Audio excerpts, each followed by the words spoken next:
In this tutorial, we'll go over data binding in Angular. Data binding automatically keeps your page up to date based on your application state. You can use data binding to specify things such as the source of an image, the state of a button, or a data for a particular user. So data binding works in the following way.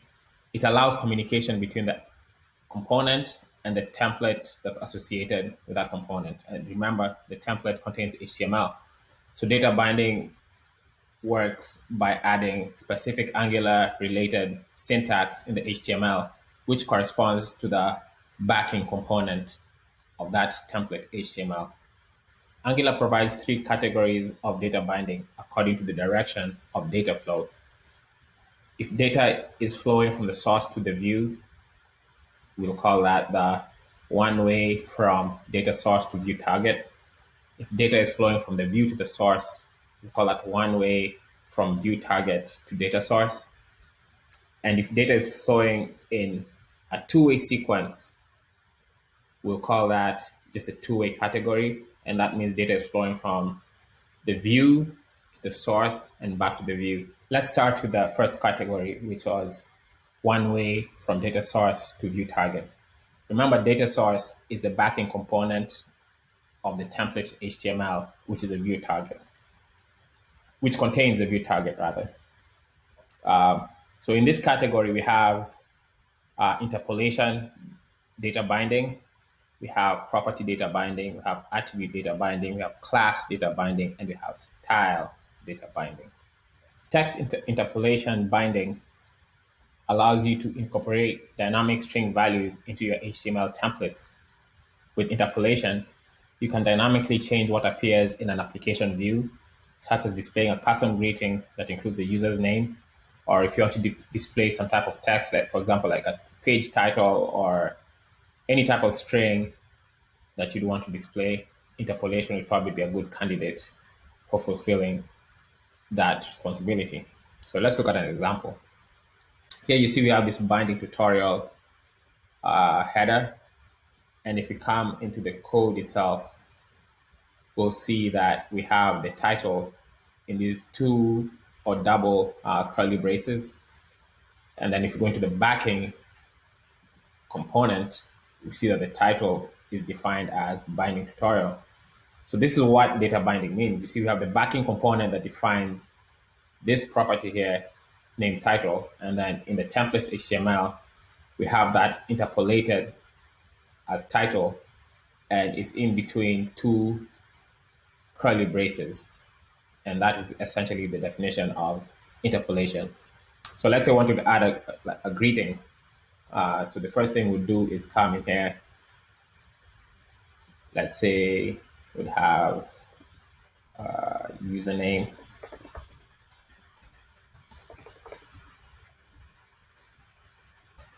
Then you come back into the HTML and you interpolate that. Let's say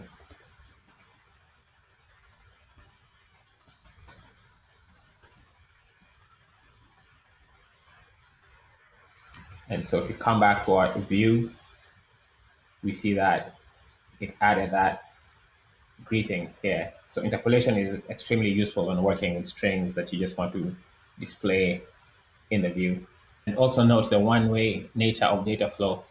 We added the username with the value Mike in the component. We added it in the backing component. And so this data flowed from the backing component, which is a source, into the template, which is this HTML file. So that is the one-way data source to view target flow. Let's have a look at property binding.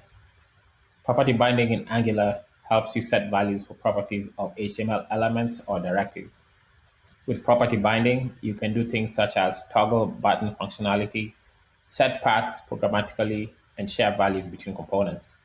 Property binding moves a value in one direction from the component's property into a target element property.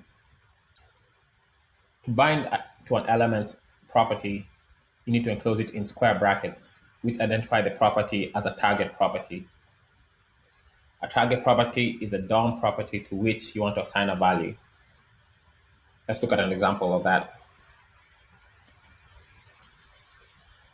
Here we have under this H4 header a bunch of examples of property binding.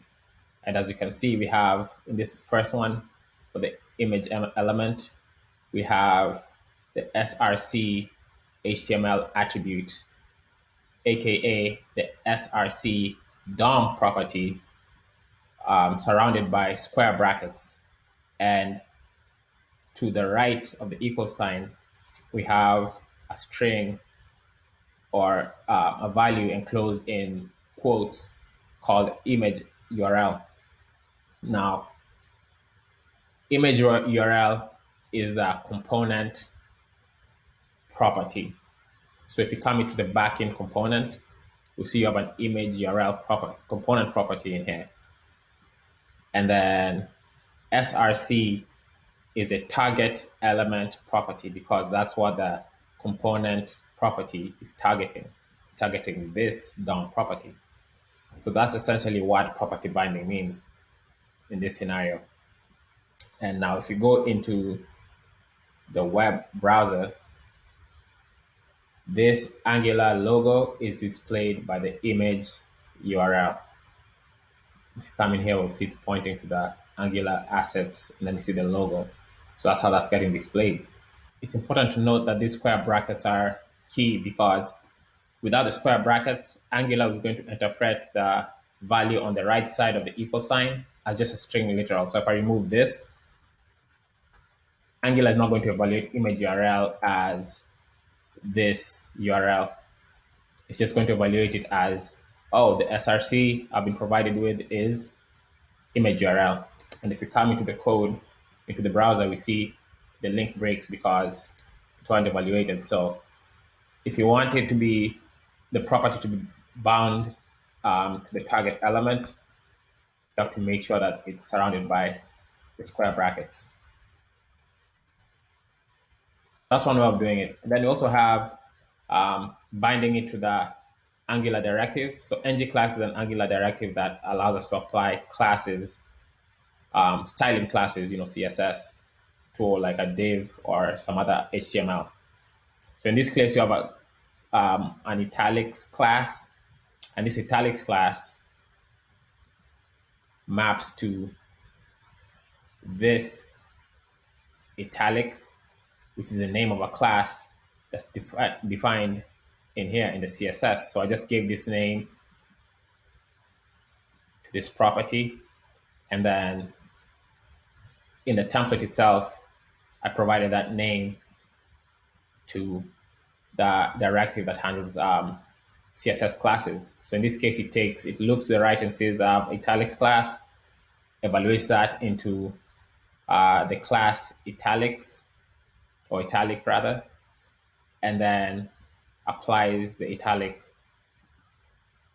CSS styling to the div. So if you look at the hello world in the browser, we see that it's italicized. Now, the second variation of that is if you want to have some type of logic that toggles some styling on and off. So in this case, you have a Boolean here, italicized. Come to the backend HTML component, you see it's italicized on this set to true. But maybe you have some logic in your code where you want to toggle some type of styling on or off. In this case, I just gave the default of true. And so if you come back in here, what this part is saying that if italicized is true, then set the class of this div to italic. And italic is, again, this font style. And if you go in the browser, again, this is Hello World 2. If you go in the browser, you see Hello World 2 is italicized. Now, if you set that to false, this is what happens. It goes away. It's not italicized anymore. So that's another way of property binding to a directive. Lastly, when dealing with property binding, you can also have a component property as a target. In this case, let's look at line 8 here. We have a component named app hero detail. And app hero detail is defined as a component with its corresponding template right here. So let's go into the component and see what's in there. You have a hero, and the hero is just defined as name, a hero as a description, and a hero as an age. And then as part of that app hero detail, we also have the view that will display the app hero detail itself. So the view will display text or title saying current hero, and then the hero name, description, and age. So that's a child component. And this child component is defined in this app component HTML, which is a parent component. So in this case, we're binding a selected hero to the component's hero property. So the app hero detail is a component and its property is hero. And we're binding a selected hero, which is defined in the parent, to this child component property. I know that's a mouthful, but let me just go ahead and demonstrate how that works. So selected hero is a parent property. It's in the parent component. So if you come, this is a parent template. This is a parent component. We have a selected hero here. And for this tutorial, I just made it simple. I have a bunch of heroes. And what I do is I have a random index generator here. So every time we reload the page, it'll select a hero randomly from this array. And then that hero will be bound, that selected hero will be bound to the app hero detail child component and assigned to this hero. And then this hero that's been selected will be displayed by this component, or rather by this template HTML. So let's go into the browser. So we see here we have current hero, which corresponds to this. And this again is a child template, which is a child of this parent app hero. So the selected hero at this moment is Superman. And Superman is right here. So if we refresh the page, it should randomize the index here and then select a new hero based off of that new random index. And the index is capped by the length of the heroes array. So the index is either going to be 0, 1, or 2. So let's reload the page. Right now it's Superman. Stay Superman. So the index was randomized to 0 again. Superman again. Oh, now we have the Flash. So the random index was 2 in that case. Superman again, the Flash again, Superman, Spider-Man finally. So what I want to demonstrate here is how a component property, in this case a parent component property, can be bound into another component's property using property binding, which is what we're witnessing here with this. So property binding can happen in 3 situations. With element properties, in this case, like with the image, so image is an element for HTML. So it will be bound. For property binding, can bind to the HTML attribute or the DOM property, in this case, SRC. The second one would be component property binding, which is what I just demonstrated here with the app hero detail. And the last one would be directive property binding, which is this. The ng class is an Angular directive, and we bound to it using italics class, and we also use like italicized Boolean to toggle the class, the property binding on and off. So those are the 3 types of targets that property binding can bind to. It's usually recommended that you set an element with a property binding whenever possible, but sometimes you don't have an element property to bind. In these situations, you can use attribute binding. A good example of a scenario where you want to use attribute binding is if you're dealing with ARIA or SVG HTML attributes, because those don't have corresponding element properties, and therefore you can't set those element properties. So in this case, you can use, or you must use rather, attribute binding because there are no corresponding property targets. So if you look at our previous example, you'll see that our property targets here were pretty much clearly available. So for example, the image element, it has a DOM property named SRC, so you can easily bind to that. And similarly, if you had like an ID, which is a typical HTML element attribute, that would be able to be bound to, because that's also another HTML attribute that has a corresponding DOM property, and therefore it can be a property target. However, with HTML attributes like ARIA and SVG, no corresponding DOM property exists. Therefore, we must bind using attribute binding. Let's go over an example of attribute binding by walking through the code that performs the actual attribute binding, which is this block of code here. I have a button, and the way we do attribute binding is similar to property binding, like we did up here. So that we have the square brackets, but the only difference is that we have an ATTR period prefix before the HTML attribute. So in this case, we're saying we have an HTML attribute named disabled, and we want to set it to this value, which is disabled value. Now, the way the HTML attribute for disabled works is that it does not care what is to the right of the equal sign, because as long as this disabled is present, then the button will be disabled. Let me just demo that. So here we see the button is disabled already. If we inspect, we see here we have the disabled equal 1 to 3. And if we delete this, the button is still disabled. The only way to enable is to get rid of that disabled text, and now it's enabled. So the HTML attribute for a button when it's disabled, all that it needs to do is be present, and the button will be disabled. Now, compare and contrast it to the DOM property. So let's property bind to the button like we did up here. If we did in these examples, we'll do the same thing, because the button also has a DOM property named disable. So we can, let's bind to that.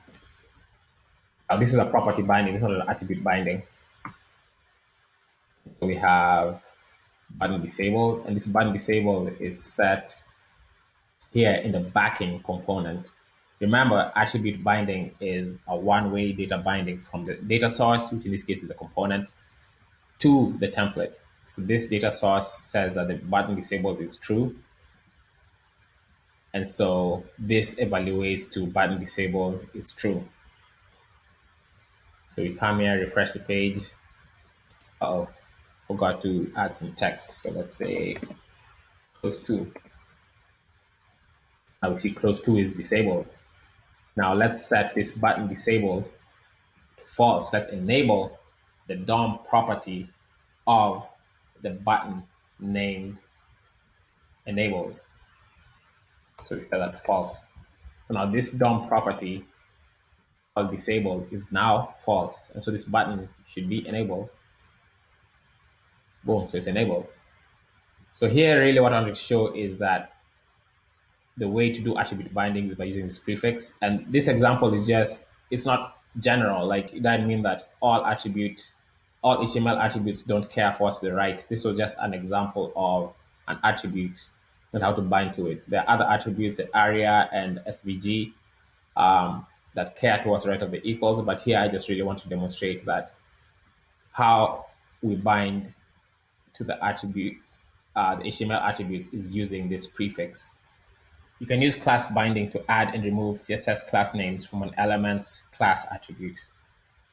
So you can bind to single classes, or you can bind to multiple CSS classes.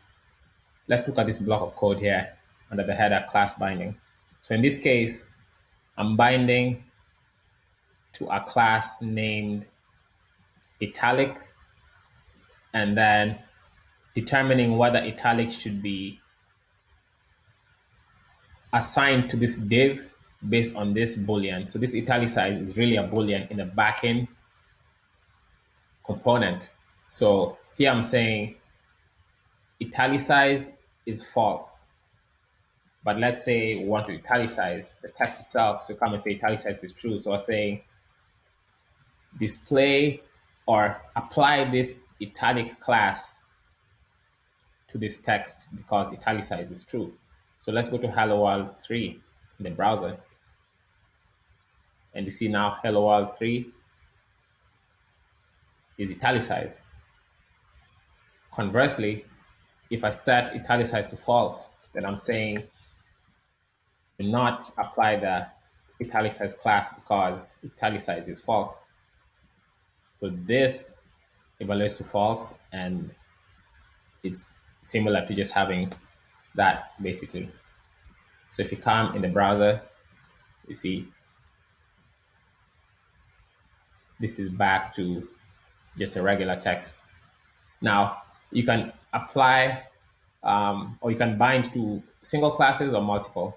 So let's bind to multiple classes. So div, let's come in the CSS. I have two classes. I have italic and I have enlarge. So enlarge just makes the font bigger.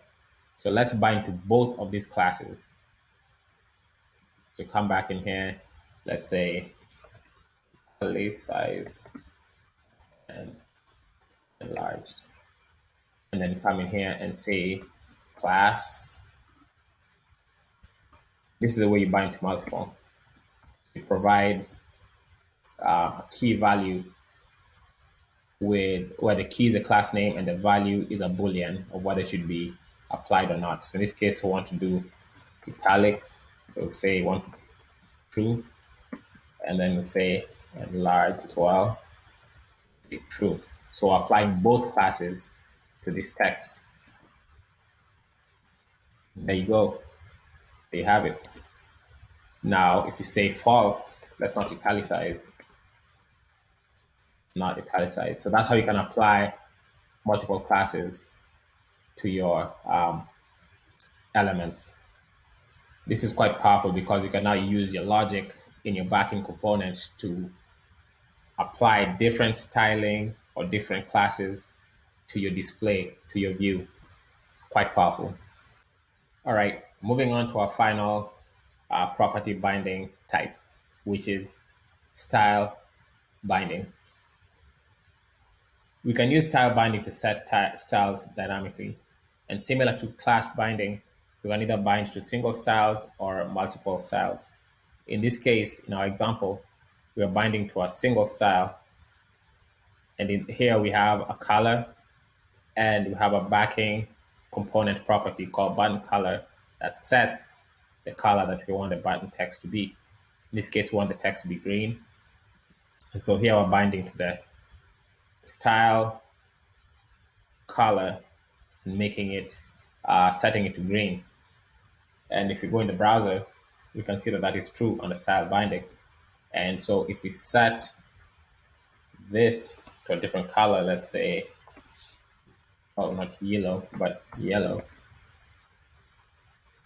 it changes. So that's how we do style binding. For binding to a single style. Now we can also bind to multiple styles in a similar fashion as classes with a small exception. So let's create another class or another element here, and let's just call it multiple styles. Okay. All right, and then how we want to bind to multiple styles is that we'll declare the style property, and then we'll have a key value object. And in here, the key is the name of the style, and the value is a string representing the value of the style. So in this case, let's start with color, and we make it blue, for example.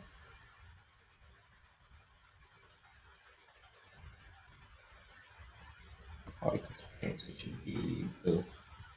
And then let's do padding and make that something visible that you can see. I'll say 20. X. All right.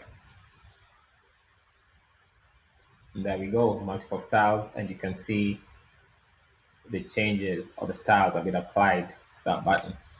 But here we're hard coding it, so let's move these styles out into the backing component. So we can do, let's say,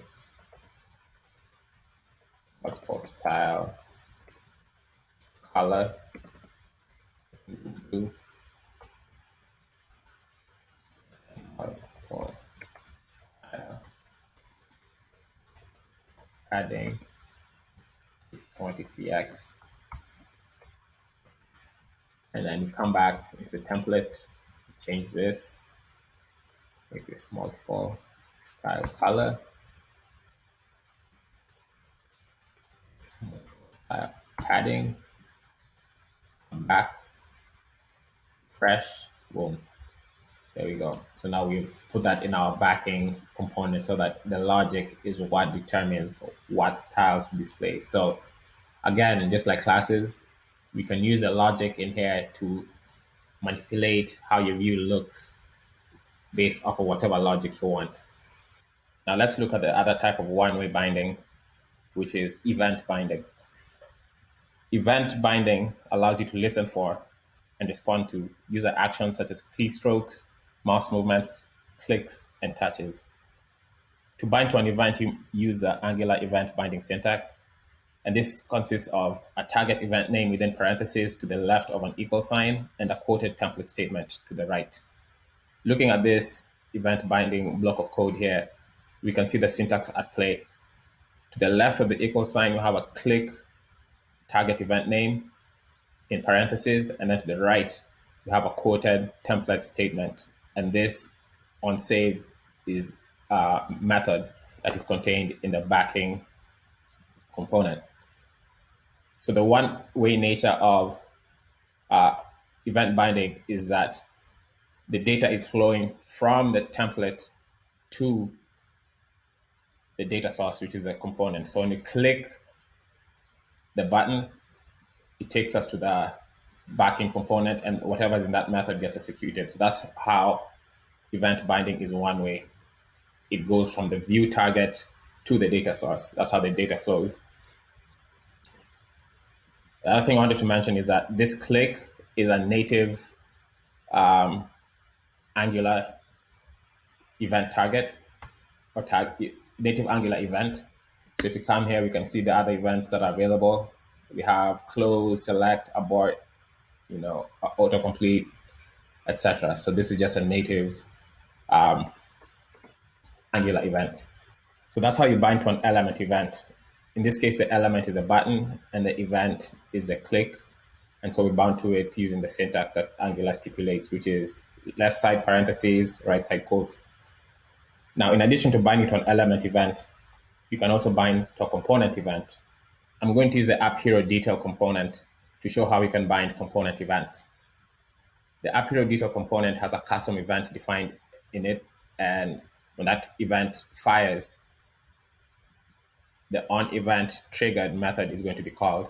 So you can see the syntax for binding component events is similar to the syntax for binding element events. So to the left, we have the event in parentheses, and to the right, we have the template statement in quotes. In this case, the template statement is a method call.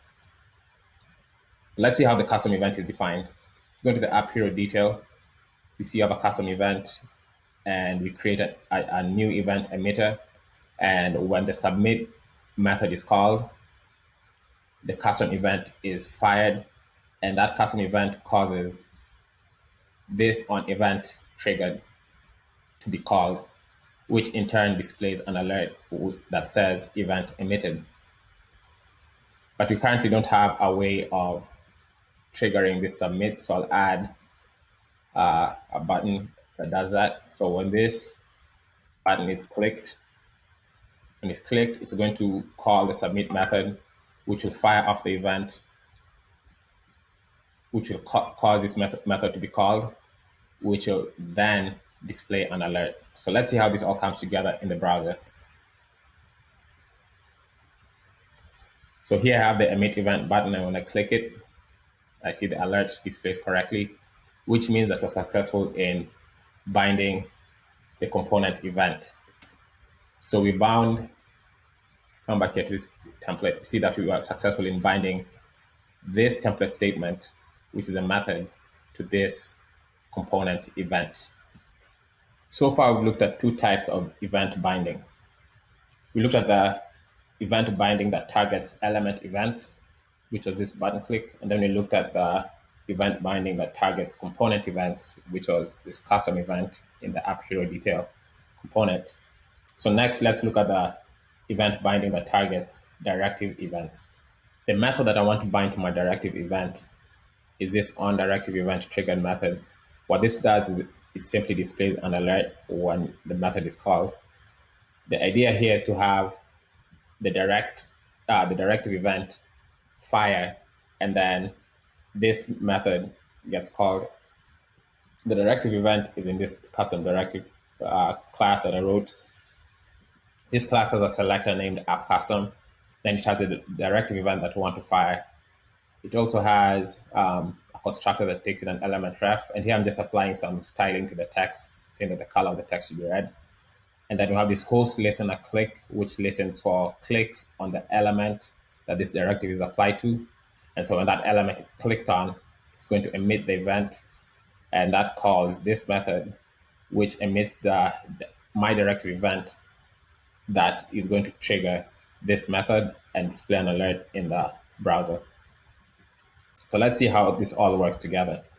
First, I need to create an element that I want to apply my directive to. So I'll just use a div, and then I apply the directive by using the selector from the directive, which you remember was app custom. So I come back to the HTML, add that. So now I've applied the directive. So now we want the event from the directive, which is my directive event. So I'll add that. And then the method we want that event to trigger is the onDirective event triggered. So I add that as well. And I'll just add some text here so that we can know where to click.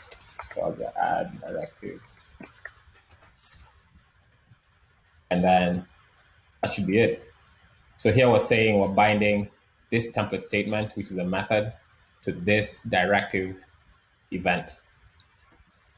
And in the browser, this is what it looks like. We have the directive event here.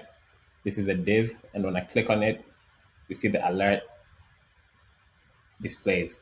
So that means we successfully bound this method to the directive